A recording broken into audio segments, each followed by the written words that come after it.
आयुष्यातील प्रत्येक क्षण हा अमूल्य आहे. तो कधीही परत येत नाही.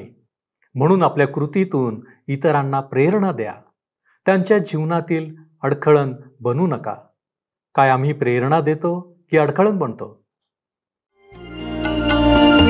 उपासना उपासना उपासना उपासना प्रभुजी करो उपासना प्रभुजी करो उपासना उपासना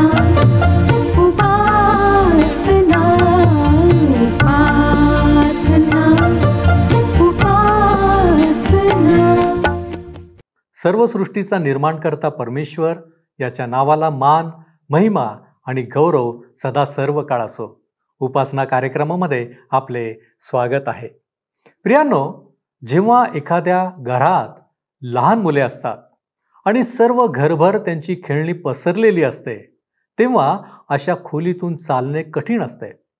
तसेच पावसाळ्यात रस्त्यावरील खड्डे चुकवत चालताना किंवा वाहन चालवताना आम्हा सर्वांना कठीण जाते. जेव्हा अडखळणे असतात तेव्हा त्रासही होतो.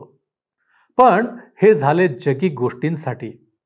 समजा आत्मिक गोष्टींसाठी अडखळणे आली तर मग काय? तसेच आत्मिक गोष्टींची अडखळणे आणणारे आम्ही स्वतःच असलो तर काय?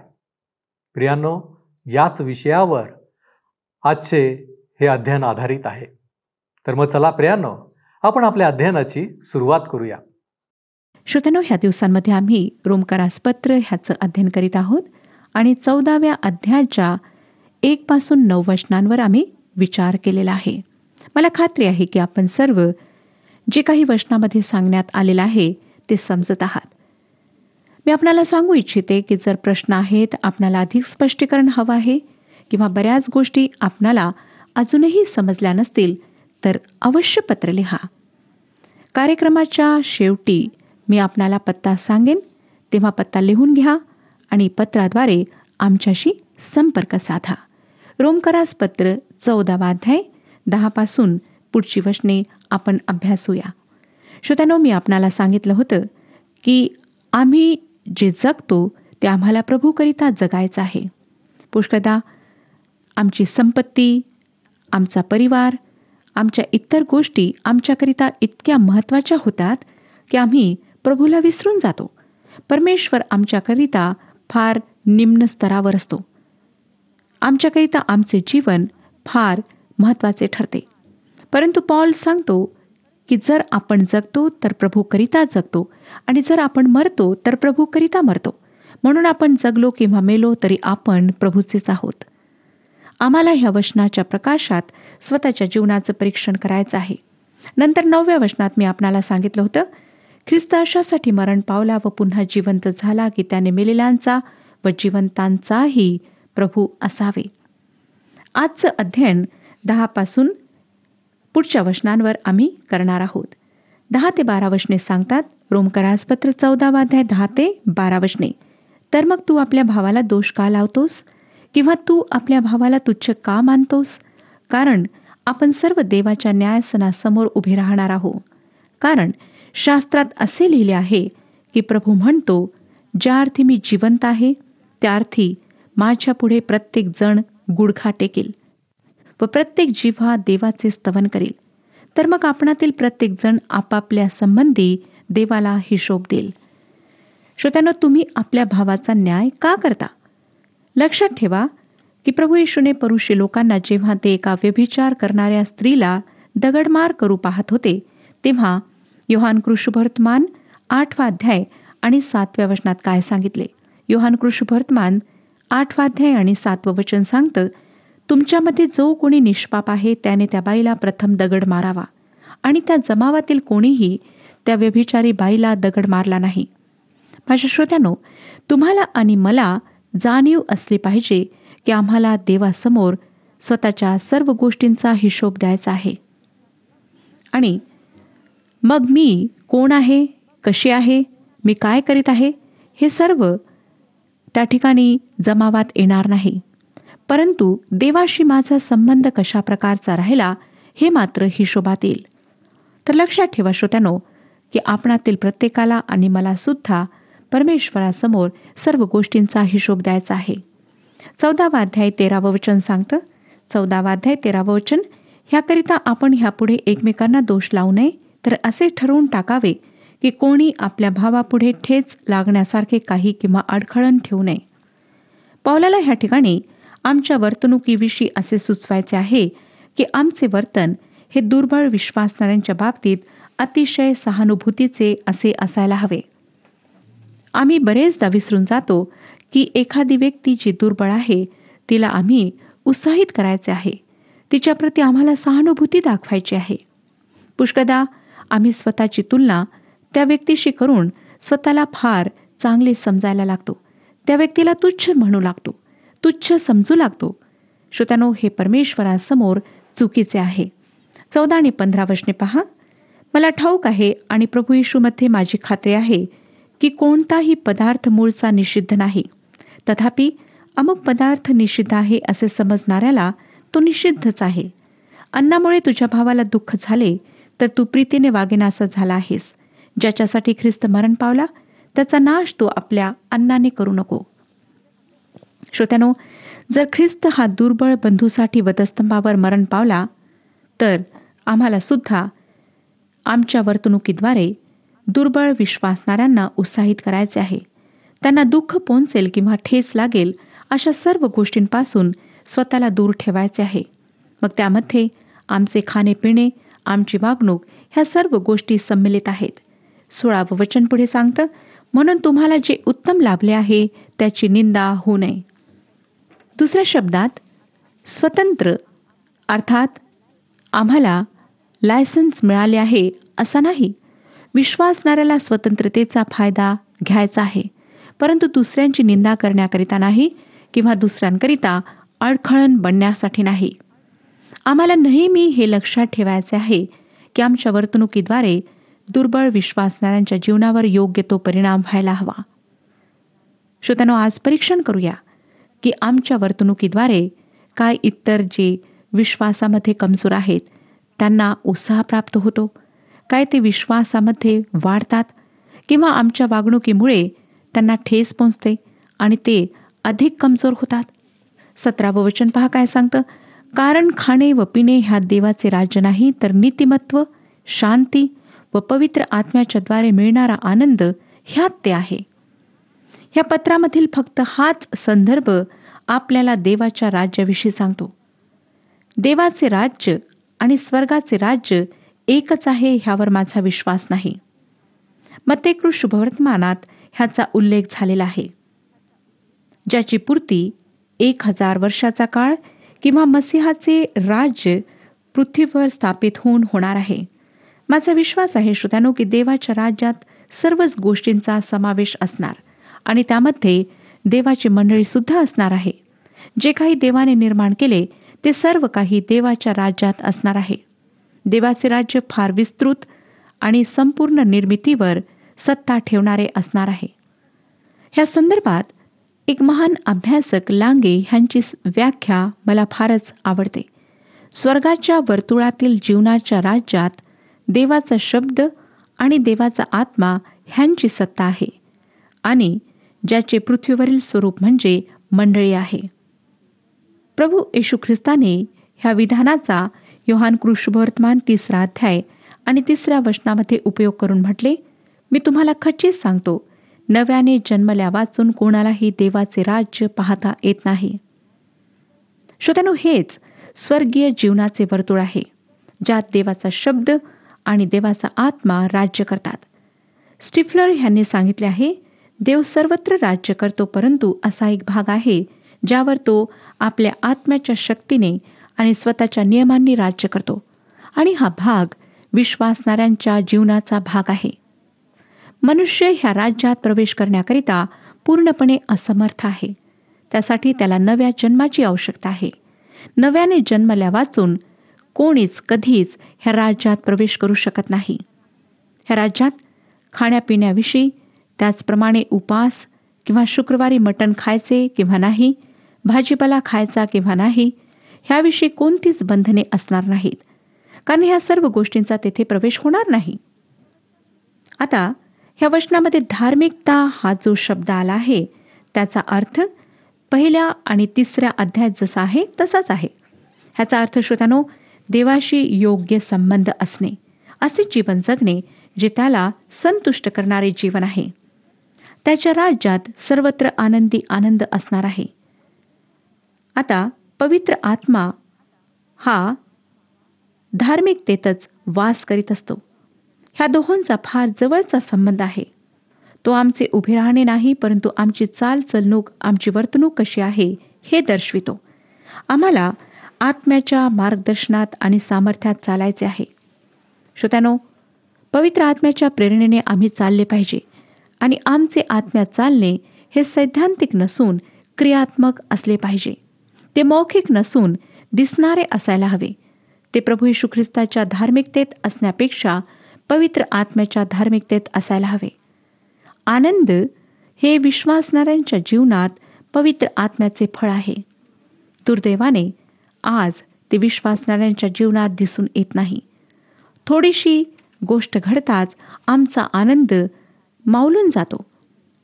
घरामध्ये जर समस्या आली, आजार आलेत, दुःख आलेत, संकट आलेत, तर आमचा आनंद आम्ही गमावून बसतो.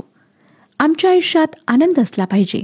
ह्याचा अर्थ असा नाही श्रोत्यानो की सतत आम्ही हसतच राहिले पाहिजे, तर त्याचा खरा अर्थ असा आहे की तुमच्या अंतःकरणातील भावना ह्या आनंदमय असायला पाहिजेत. 18वे वचन पहा. कारण ह्या प्रकारे जो ख्रिस्ताची सेवा करीतो तो देवाला ग्रहणीय व मनुष्यांना पसंत आहे. जरी ह्या पृथ्वीवर खरोखर त्याचे राज्य स्थापित होणार, तरी तो ह्या ठिकाणी आत्मिक राज्याविषयी बोलत आहे, ज्यामध्ये नवीन जन्माद्वारे आम्हातील प्रत्येकाचा प्रवेश होतो. ख्रिस्ताची सेवा आम्ही आपल्या खाण्यापिण्याने करू शकणार नाही, परंतु त्याच्या प्रती आमची जी सेवा आहे त्यात पवित्र आत्मा, धार्मिकता, शांती, आनंद ह्यांच्याशी संबंधित असायला पाहिजे. ह्याच्याद्वारे एक विश्वासणारा देवाला चांगल्या प्रकारे प्रसन्न करू शकतो आणि तो मनुष्यांना देखील प्रसन्न करू शकतो. ह्याचा अर्थ असा नाही की लोक उठता बसता आमची प्रशंसा करतील, आम्हाला वर उचलून धरतील, कारण की आम्ही विश्वासणारे आहोत. कदाचित श्रोत्यानो, ते आमच्यावर आमच्या पाखंडीपणाबद्दल आरोप ठेवतील, तरीही अन्य लोक खऱ्या विश्वासणाऱ्यांना पसंत करतात, जेव्हा पाखंडी आणि दिखाऊ लोकांचा ते धिक्कार करतात. वर्तणुकीविषयीचे हे महत्त्वाचे तत्व आहे. विश्वासणाऱ्यांच्या बोलण्या चालण्यामुळे परमेश्वराला आनंद मिळाला पाहिजे. परमेश्वर आमच्या जीवनाकडे पाहून प्रसन्न व्हायला हवा.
पुढे 19 वचन पहा काय सांगतं.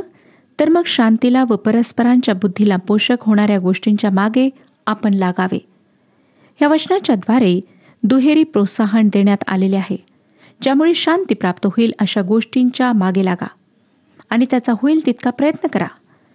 विश्वासणाऱ्या लोकांनी अशा प्रकारचे भोजन किंवा शारीरिक गोष्टी वर्ज्य केल्या पाहिजेत, ज्याच्याद्वारे इतर ख्रिस्ती बांधवांना ठेच लागते. ही प्रोत्साहन देण्यासंबंधीची नकारात्मक बाजू होईल. सकारात्मक बाजू आहे आध्यात्मिक गोष्टींच्या मागे लागा. पवित्र आत्म्याच्या गोष्टी आहेत धार्मिकता, शांती आणि आनंद. विश्वासणाऱ्यांच्या जीवनाला ह्या गोष्टी पुढे नेतात. विश्वासणाऱ्यांची ह्या गोष्टी आत्मिक रूपाने वाढ करतात. 20 वचन, अन्नाकरिता देवाचे कार्य ढासळून पाडू नको. सर्व पदार्थ शुद्ध आहेत, परंतु जो माणूस अडखण होईल अशा रीतीने खातो त्याला ते वाईट आहे. आता हे वचन खाण्याच्या संदर्भात सांगण्यात आले आहे. अन्नाकरिता देवाचे कार्य ढासळून पाडू नको. विश्वासणाऱ्यांना सर्व पदार्थ खाण्याकरिता शुद्ध आहेत, तरीही त्यांच्याद्वारे देवाचे महत्त्व आमच्या जीवनात कमी व्हायला नको. आम्ही आमच्या शारीरिक कर्मांनी एखाद्या दुर्बळ विश्वासणाऱ्याच्या जीवनातले देवाचे कार्य ढासळून पाडू नये. श्रोत्यानो, एसावाचे उदाहरण घ्या. त्याला देवाच्या संबंधाने काहीच आस्था नव्हती किंवा जन्मसिद्ध हक्काविषयी आदरसुद्धा नव्हता. त्याने आपला मोठेपणाचा अधिकार 1 वाटी डाळीसाठी विकला. तुम्ही मात्र आपल्या शारीरिक गरजा पूर्ण करण्यासाठी आपला जन्मसिद्ध हक्क विकू नका. अगदी अशाच प्रकारच्या गोष्टी पॉल ह्या ठिकाणी सांगत आहे.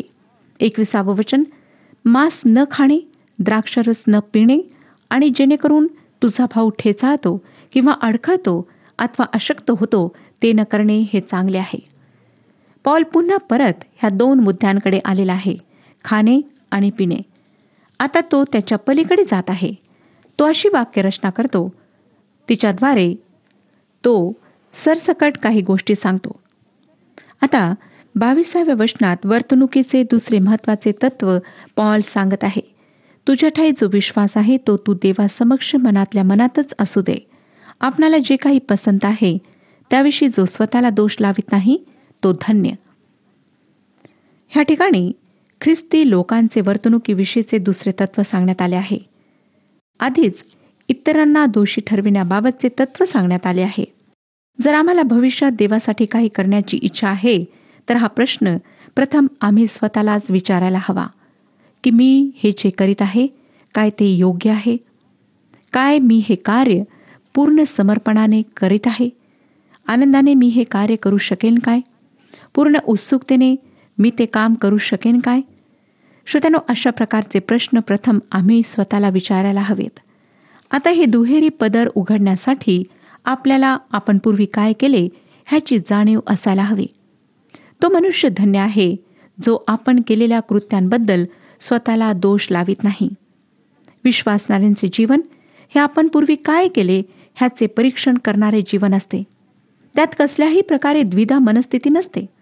मला ह्या ठिकाणी एका उदाहरणाचा उपयोग करून घ्यायचा आहे आणि माझा विश्वास आहे की त्यामुळे आपला गैरसमज होणार नाही. मला एक प्रश्न बहुधा विचारण्यात येतो की ख्रिस्ती लोकांनी दारू प्यावी किंवा नाही. श्रोत्यानो, खरे पाहता ह्या प्रश्नाचे उत्तर आहे नाही. परंतु चुकीने जर एखाद्या विश्वासणाऱ्या व्यक्तीने मद्यप्राशन केले तर परमेश्वराचा पवित्र आत्मा त्याला ही जाणीव करून देईल की तू अपराध केला आहे आणि त्या गोष्टीबद्दल त्या व्यक्तीला पश्चाताप होईल.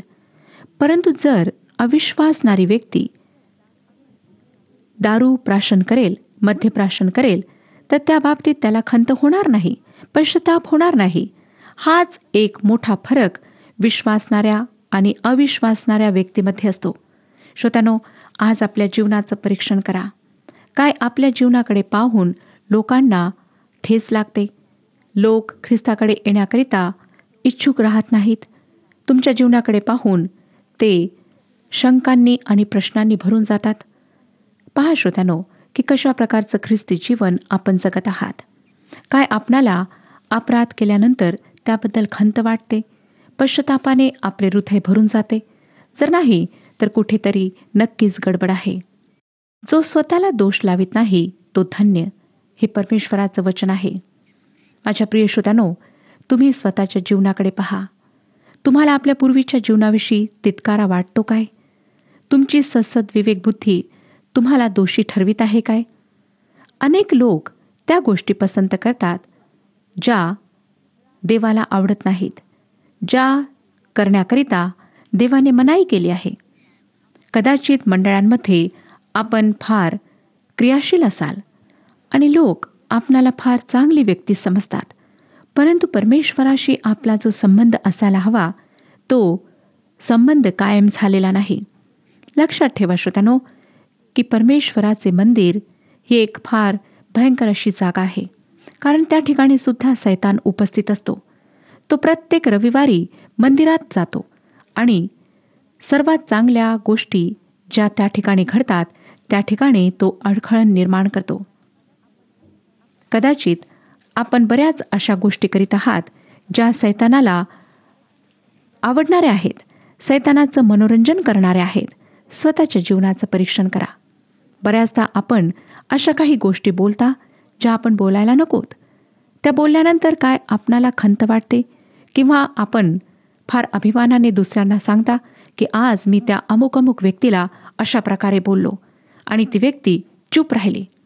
श्रोत्यानो, जर अशा प्रकारचं जीवन आपलं आहे तर परमेश्वर आपणाला म्हणत आहे की पश्चाताप करा. तो म्हणतो, जो स्वतःला दोष लावित नाही तो धन्य. नंतर 23 वचन पहा काय सांगतं. पण शंका धरणारा जर खातो तर तो दोषी ठरतो, कारण त्याचे खाणे विश्वासाने नाही, आणि जे काही विश्वासाने नाही ते पाप आहे. माझ्या प्रिय श्रोत्यानो, जे आपण करता ते विश्वासाने करा. जर आपण ते विश्वासाने करीत नाही तर ते तुम्ही करीत नाही. ह्या ठिकाणी एक पापासंबंधीची नवीन व्याख्या विश्वासणाऱ्यांना पाहायला मिळते. कोणतेही क्षेत्र असू द्या, वर्तणूक किंवा कोणतेही कृत्य जर आम्ही विश्वासाने करीत नाही तर आम्ही पाप करतो. हे आमच्या जीवनातील प्रत्येक प्रश्नार्थक गोष्टीला पवित्र आत्म्याचे उत्तर आहे. जर विश्वासू लोकांचे तारण विश्वासाने होते तर विश्वासू हा विश्वासाने चालणारा असायला हवा. काय आज आपण विश्वासाने चालत आहात, किंवा थोड्या थोड्या गोष्टीमध्ये आपण अविश्वासाने भरून जाता, किंवा आपला अविश्वास पाहून इतरांना ठेस पोहोचते, अडखळण निर्माण होते? श्रोत्यानो, आम्हाला विश्वासामध्ये मजबूत व्हायचे आहे, दृढ व्हायचे आहे, खंबीर व्हायचे आहे, आणि तेव्हाच आम्ही आमच्या जीवनाच्याद्वारे एक जिवंत साक्ष इतर जगाला, इतर लोकांना देऊ शकतो. काय आपलं जीवन साक्षीचं जीवन आहे? जर नाही तर ह्या वेळेला प्रार्थना करा. प्रभूला म्हणा की प्रभू, तुम्हाला विश्वासामध्ये खंबीर कर. एक असं जीवन दे जे विश्वासाने भरलेलं जीवन आहे. मग माझ्या जीवनामध्ये कुठलेही संकट येऊ, आजार येऊ, दुःख येऊ, विश्वासामध्ये मी कधीही डगमगू नये. श्रोत्यानो, जर विश्वासाने ही प्रार्थना आपण कराल तर परमेश्वर ह्या क्षणी आपली मदत करेल. प्रत्येक व्यक्तीने अशा प्रकारची प्रार्थना करायला हवी. आमचा परमेश्वर प्रार्थना ऐकणारा आणि उत्तर देणारा परमेश्वर आहे. म्हणून श्रोत्यानो, विश्वासाने त्याच्याजवळ या. प्रभू येशू ख्रिस्ताला आपले जीवन समर्पित करा. श्रोत्यानो, आज ही वेळ आपणाला लाभलेली आहे. कदाचित उद्याचा दिवस आम्हातील काही लोक पाहू शकणार नाहीत. आमच्यावर कोणता प्रसंग कधी येईल काहीच माहीत नाही. म्हणून जेव्हा परमेश्वराचा पवित्र आत्मा आपल्या हृदयात कार्य करीत आहे, आपणाशी बोललेला आहे, तेव्हा आपल्या सर्व पापांबद्दल पश्चाताप करा आणि प्रभूला म्हणा की प्रभू, आजपासून मी तुझ्याकरिता जगण्याचा प्रयत्न करीन. मला तू विश्वासामध्ये मजबूत कर, खंबीर कर, जेणेकरून माझ्या जीवनाच्याद्वारे तुला गौरव प्राप्त व्हावे आणि इतरांना एक जिवंत साक्ष मिळावी. श्रोत्यानो, जर प्रामाणिकपणाने अशा प्रकारची प्रार्थना आपण कराल तर परमेश्वर आज आपल्या जीवनाला त्याच्या हातात घेऊन त्याच्याकरिता उपयोगात आणेल.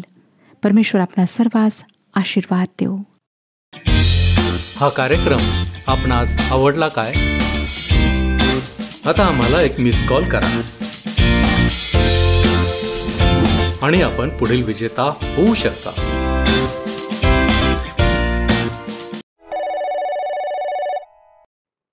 प्रियानो, आज आपण पाहिले की आम्ही दुसऱ्यांना म्हणजेच दुर्बल विश्वासणाऱ्यांच्या आत्मिक वाढीसाठी अडखळण होऊ नये, तर शांतता आणि एकमेकांना सावरून परस्परांच्या वाढीसाठी प्रयत्नशील असावे. इतरांना आम्ही पाप करण्यास प्रवृत्त करू नये. खाण्यापिण्याच्या गोष्टींनी देवाचे कार्य नष्ट करू नये. प्रियानो, ही अत्यंत उत्तम शिकवण आहे. आमच्या दैनंदिन जीवनामध्ये आम्ही इतरांना अडखळण होऊ नये. काय आपण या गोष्टी कराल आणि इतरांना प्रोत्साहन द्याल? आपण प्रार्थना करू. सर्व समर्थ आमच्यावरती दया आणि कृपा करणाऱ्या आमच्या महान प्रेमळ परमेश्वरा, तुझ्या नावाला आम्ही धन्यवाद देतो बापा, की तुझ्या विश्वासामध्ये तो आम्हाला प्रतिदिनी बलवान करीत आहेस. परंतु बापा, असे अनेक लोक आहेत की जे नुकतेच तुझ्यावरती विश्वास ठेवायला त्यांनी सुरुवात केलेली आहे. कदाचित आम्ही त्यांना दुर्बल विश्वासणारे असे म्हणू शकू.